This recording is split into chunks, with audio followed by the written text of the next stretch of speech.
Another online question directed first to Mr. Sehnert. As mayor, what would you do to bring much-needed jobs to the community? Well, I believe that you have to work. We have to work with the people that do that, with Greater Findlay Inc. I believe that we have to reach out to those people, area businessmen, talk with them to see what technologies and what things are out there that we can go for. I know that I just went to that one open house with the local company. It was technology, and they had innumerable things that they can use for their product. And one that caught my eye was that this product could be applied to aluminum to strengthen it and make it almost like steel. And they had mentioned that it might be an option for military type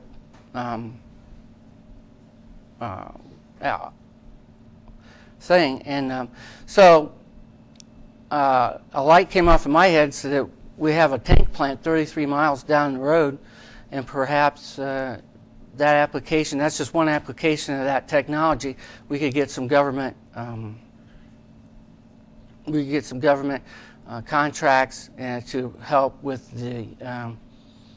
the economic status here in Findlay.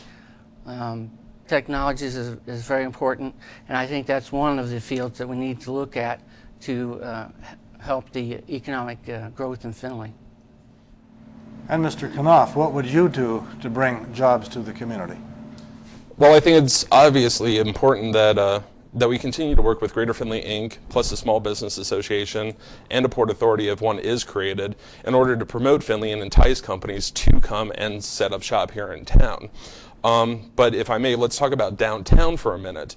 As you know, a lot of businesses downtown decided to close after the recent flooding, and I think it's important that we try to entice businesses to open up shops back downtown. Before the city's flood, it was reported that the city was sitting on a $6 million surplus.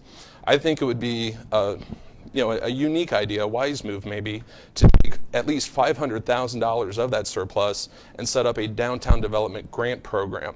So where small business owners that want to open up a shop of some sort, we can entice them downtown by providing them a grant in order to start their businesses rolling. It would be a unique incentive that I've never really heard of anywhere else before, so that's what I would do. Thank you. Next question is going to go to Mr. Knopf first also. Both city and county offices have been displaced by the August flood. Would you favor or oppose working together with the county to construct or acquire facilities that could be shared by both governments, such as a government campus that's been discussed? What do you think of the city and county sharing a health department and perhaps other departments as well? Well, I'm not sure about all departments that are the same between the city and the county, but let's take the health department as the one example. I think it would be a good idea at this time to try to combine those two agencies together, or those service departments together, just because their services do overlap. It's just one's responsible for the city of Findlay, the other one's responsible for Hancock County. Both of those departments have been displaced by the flood, and both the city and the county have to come up right now separately with ideas in order to house them permanently. I think with the flood and the current situation, that this does provide a unique opportunity to both the city and the county to come together, work together, and create one health department that services the entire Hancock County area. Plus, I would imagine doing, coming together and working together like that both the county and the city would be able to save some financial resources. So. Thank you. Mr. Sehnert, the same question. I'll repeat it. Both city and county offices have been displaced by the August flood. Would you favor or oppose working together with the county to construct or acquire facilities that could be shared by both governments? What do you think of the city and county as sharing a health department and perhaps other departments as well? Well, I believe that as elected officials, we owe it to the public, the service to the public. And if it makes it easier for the public to go to one place to get the same service, I think that's beneficial to them, and I think it's also beneficial as a taxpayer. It saves money, and that's what we're all about, saving money. And I believe that it not only would be beneficial to the taxpayer, but also for better communication between the city and county.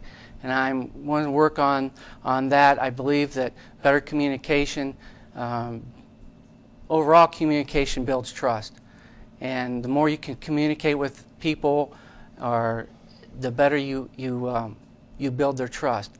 And I believe that if the city and county can work together and combine some services and save money, that I would look into doing that. And I believe that starting at the health department would be a place to start. It's one of I believe 8 in the state that has not had a combined city-county building or health department. So I think we're about due to get on board. Another online question, this one directed first to Mr. Sehnert. What city council committee meetings, and council meetings themselves for that matter, have you attended in the past couple of months in order to prepare yourself to become mayor? Well, I've gone to probably 2 or 3 council meetings. I've been to a few appropriations meetings.